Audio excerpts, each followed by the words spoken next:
grün und dann genau für 10 Sekunden.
Those children did not go to school, were outcasts and got no education whatsoever, which quite upset of Stirling.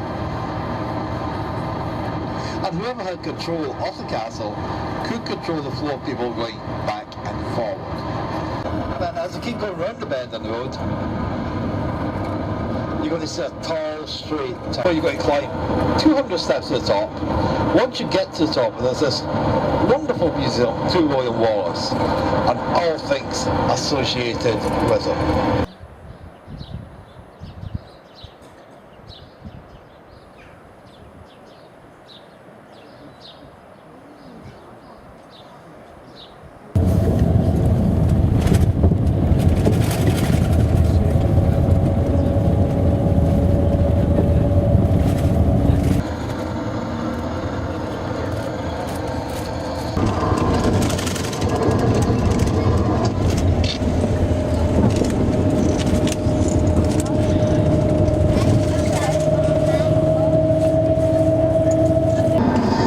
This is called a locket on the left, which translated just means small lock.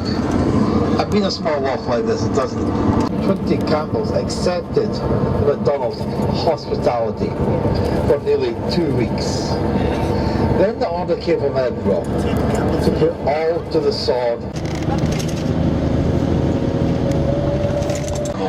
which gave off really high quality beef.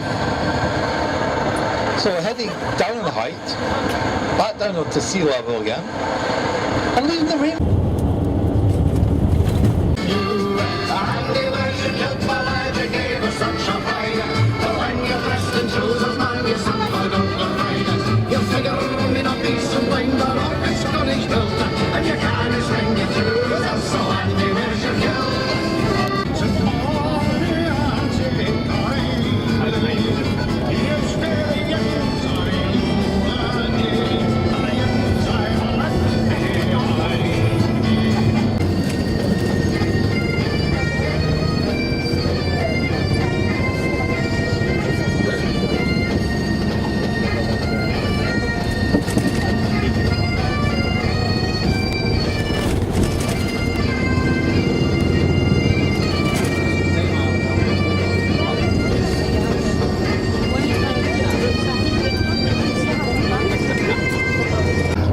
It's 1.5 miles wide, but it's also the deepest loch with an average depth of just over 800 feet, which is nearly 270 metres, which is actually deeper than the North Sea between Scotland and Belgium.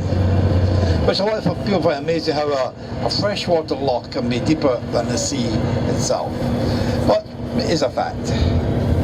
Now, Nessie-Sal, the famous monster, is believed to live in a very deep cave near the top end of the loch. Because there's still parts of Loch Ness still uncharted today, despite modern technology. And some parts of the central part of the loch still uncharted, and all these very deep caves where Nessie is reputed to live. Now, the first man to see the Loch Ness Monster was actually a holy man in the 7th century. He was rowing across the loch, quite happy, just minding his own business, when suddenly this head appeared at the side of his boat. Great big long neck, but he didn't panic. He stood up from his boat, took his cross from his cassock, showed it to the monster, and at this point the monster set off, went back down into the loch to be seen hundreds of times at a later date.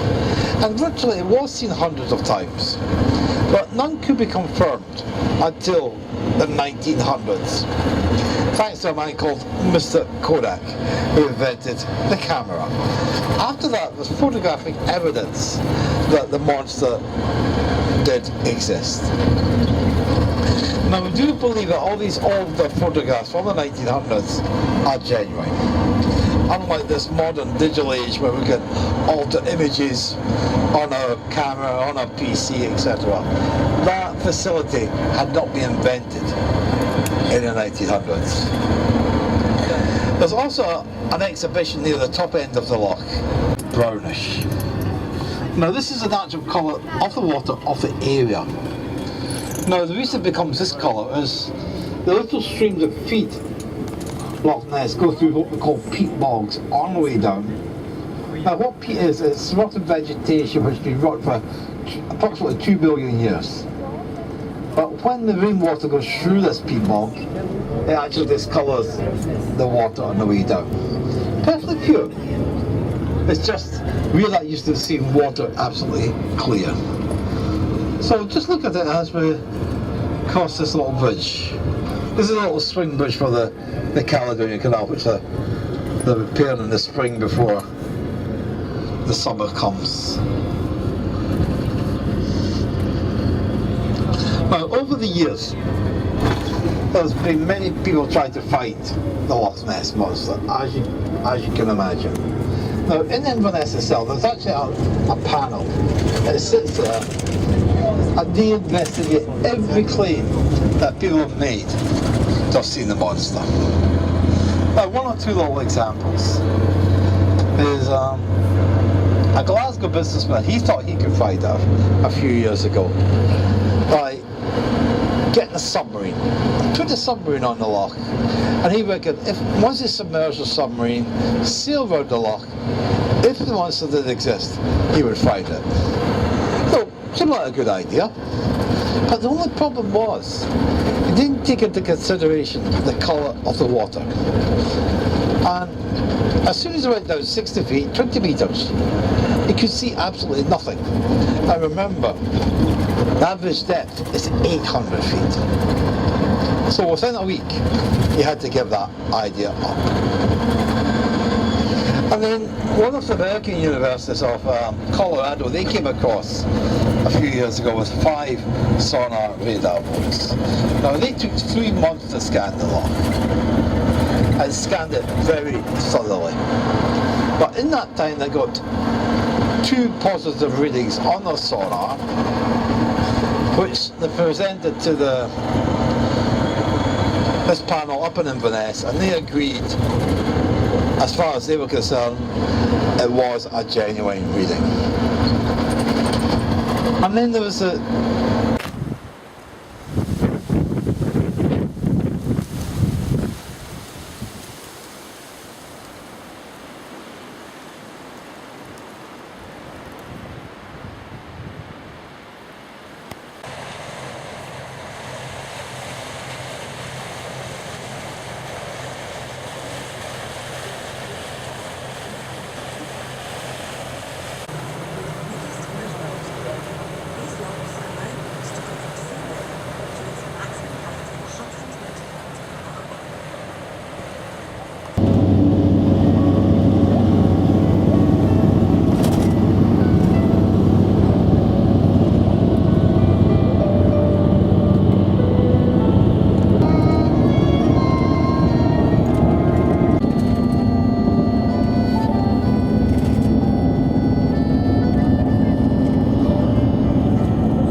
when it says parking at 400 yards, this is where the Duke has cleared the trees a little bit so you can get a good view of it. But we're going to see it for 3 seconds and then it's gone. Yeah.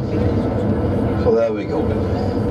Beautiful castle. And as I said, the largest wizard castle in Scotland.